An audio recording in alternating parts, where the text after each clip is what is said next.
bad mama. That stupid, disgusting tart.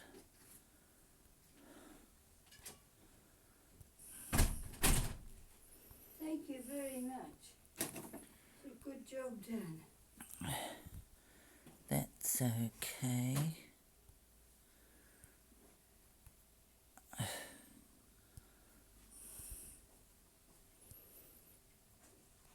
Is it nearly lunchtime? She's going poos always in the toilet. If only I could watch the urine come out of her veg.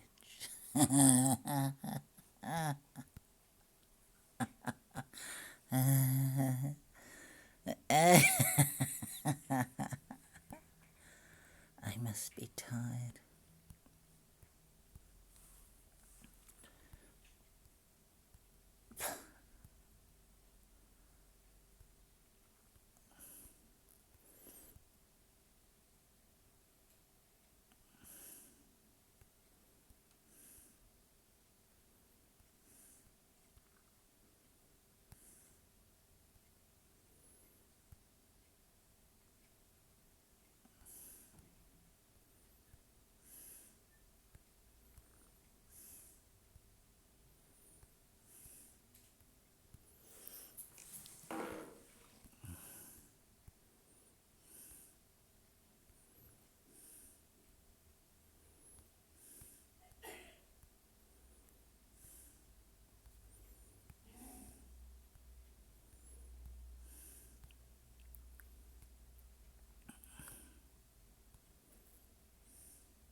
To Mama's AVA.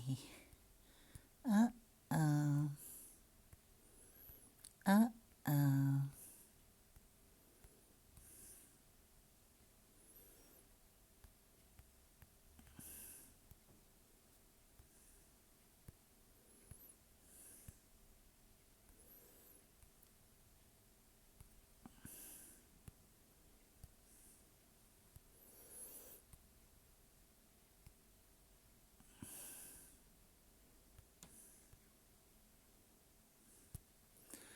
16.7.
Oh dear.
tonight on Prime, there's a program, The Year That Changed America, examine the turning point in the Vietnam War and the start of a presidential race that changed history. And then after that was Watergate. So that's, 2 hours of America this afternoon, tonight.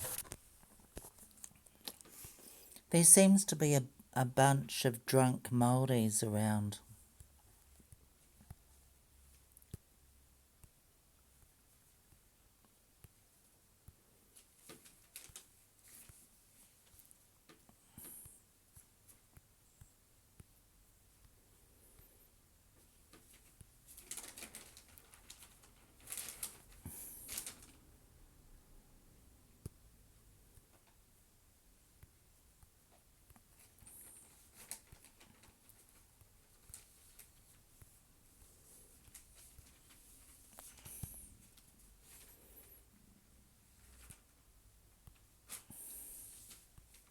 Did you know there's going to, we've got vaccinations,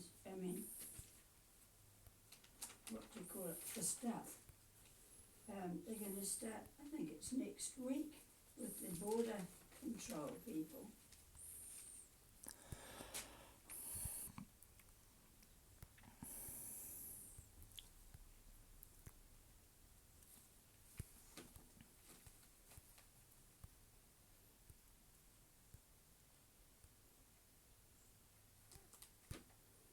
A Wellington man has been charged with importing more than 2,000 litres of gamma something, GBL, also known as liquid ecstasy or the date rape drug, believed to be responsible for the equivalent of 280 million in community harm.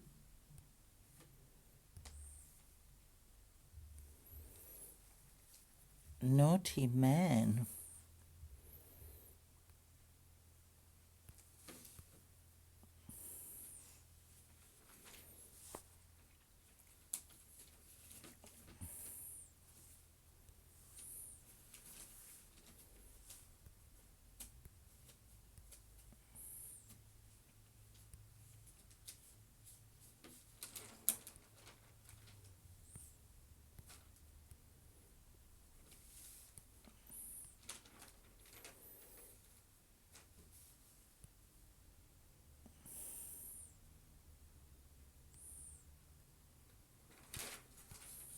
Oh dear. There's lots and lots to read in that newspaper, but it's time to have lunch. Would you like salad? Yes, that'd be nice.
you been in touch with Shirley?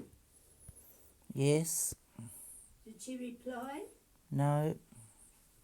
She might have been on nights last night.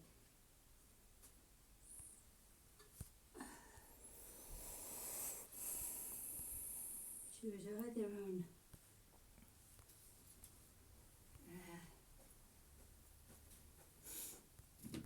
afternoon or night.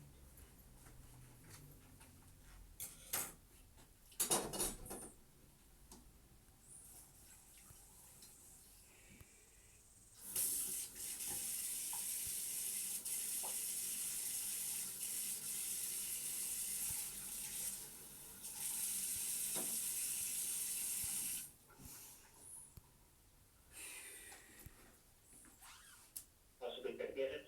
I just feel it's an appropriate thing to do. Keeps me safe. Were the cases to come in, but at the same time, it's in the interest of the entire community. The more of us get vaccinated, the better is the global outcome. 70% is the minimum we need for herd immunity. As you say, the UK's got 28%. It's going to take a long time to get 70. The fastest moving country in terms of the jab is Israel. And they've vaccinated 40% of the general population, 80% of the over 80s. So they're heading rapidly. So to some extent, they'll be a model for us by having a highly vaccinated patient population, well covered by health structure and support. But they've had a number of cases and a number of deaths. So all these are coming down in Israel as they are in the UK because of the benefits of the vaccine. So it's the cases are all coming down, which is a good thing. But eradication is almost impossible 100% because we're so global. Excellent to talk to you, Doug. Take care. Talk to you again soon. Thanks, Kim. That's Doug Wilson. It's coming up to midday. Next week I will talk to former Australian Prime Minister Julia Gillard. Former bookseller Abigail Dean has written Girl A, which has been tipped as one of the books of the year already, by a girl who escapes from monstrous parents. And Bird's Eye View, the podcast made inside the women's section of the Darwin Correctional Centre. Enjoy the weekend. RNZ News at midday. Kia ora, good afternoon. I'm Sarah Bradley. The government has agreed to compensate the kiwi fruit sector over the arrival of the vine-killing disease PFA, with plaintiffs set to receive $40 million. The disease arrived in New Zealand in 2010 and brought losses to the kiwi fruit industry of an estimated $900 million. Legal challenges have been running since 2014, and the plaintiffs had brought a claim for $450 million plus interest. Kiwi Fruit Claim Chairman John Cameron says agreeing to settle wasn't easy. It was a very, very difficult decision to make. We had to take the legal advice that we were getting. So was it acceptable? Not really. But at the end of the day, it was either potentially getting that or nothing. Kiwi Fruit Claim Chairman John Cameron. Emergency services have managed to prevent a container from dropping onto LPG cylinders and exploding at a Kiwi rail yard in Christchurch. An area around the yard at Matipo Street in Riccarton was evacuated when the container was found to be dangling over the cylinders. A crane was brought in to stabilise it, and Fire and Emergency spokesman Ariwai Grace says there has been a safe outcome. All the containers have been secured and removed. Our crew that is cleaning up all the equipment, and they'll be getting away very shortly. So thankfully it's been a good result. WorkSafe is launching an investigation into the incident. Donald Trump's lawyers have told his Senate impeachment trial the case against him is preposterous and politically motivated. Yesterday, Democrat impeachment managers cast Mr. Trump as a threat to American democracy, accusing him of inciting last month's attack on the US Capitol building. Today, Mr. Trump's lawyers put his case. The BBC's Barbara Plett-Usher is covering the trial. In terms of the legal side of it, they argued that Mr. Trump did not get due process, that this was a snap impeachment. It had taken place only 1 week after the event, and therefore it hadn't gone through the regular procedures of hearings and calling witnesses and preparing documents and giving Mr. Trump time to reply. They argued that he had the right to the First Amendment protection of free speech, that as an elected official especially he should be given that right, and then just at the end there, that there was evidence that the violence had been pre-planned, and therefore if that's the case, then Mr. Trump could not have incited it with his speech. Barbara Platt-Usher in Washington. Victoria University in Wellington says almost 130 students can't move into their accommodation because it is structurally unsound. The university says engineers have advised the James Hutchinson wing of Weir House should be closed because of vulnerabilities. A detailed seismic assessment of the almost 90-year-old building has been underway for several months. The university's chief operating officer, Mark Lovett, says while the building is still able to be occupied, the safety of students and staff is a priority. We know how excited students get about coming to hall and how they set their hearts on it. So it's not a decision we take lightly at all, and it's a precautionary measure because the safety of our students is paramount. Victoria University's Mark Lovett. The RSA is shocked by the Defence Force's plans to hike rents up by more than 40%. The increase begins in April and will affect personnel who live in homes on military bases.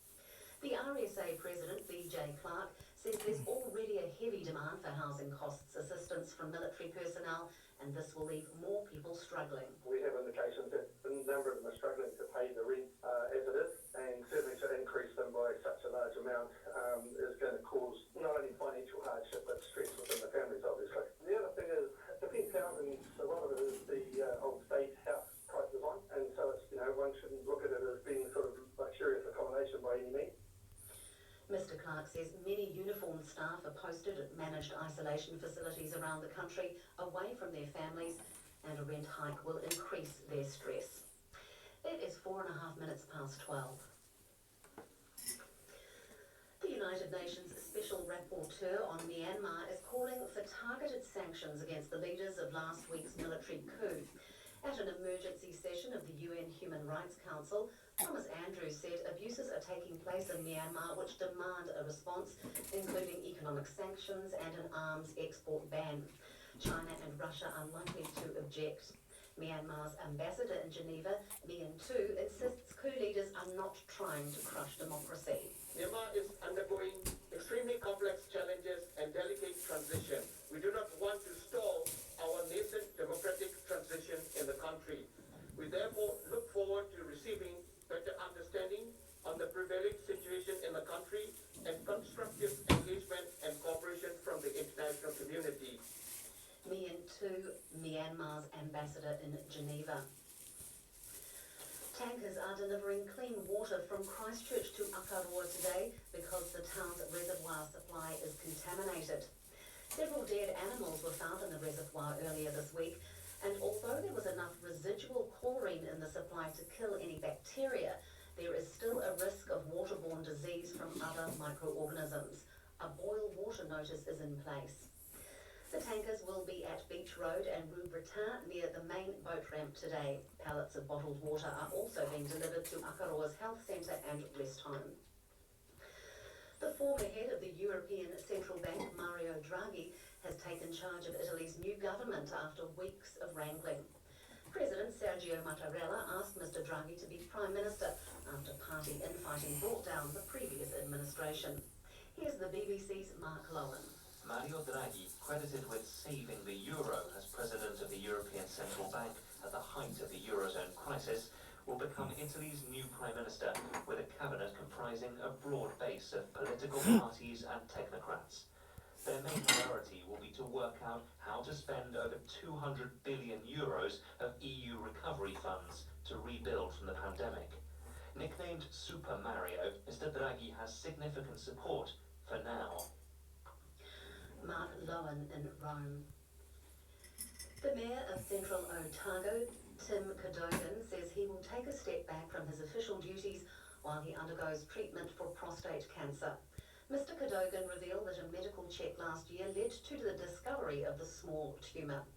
He says he has a family history of the illness, but wasn't due for a check for another couple of years, and considers himself fortunate that he was examined during a visit to his doctor on an unrelated matter.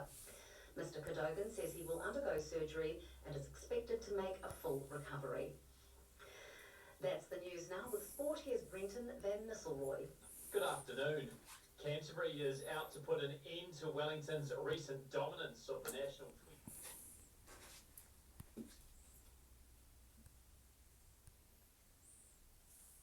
Do you want toast? Okay.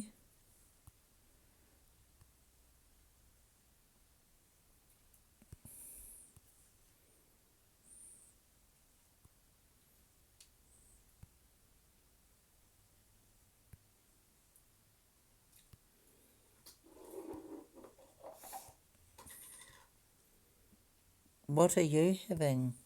Well, I'm just having salad. And I've made a salad for you too.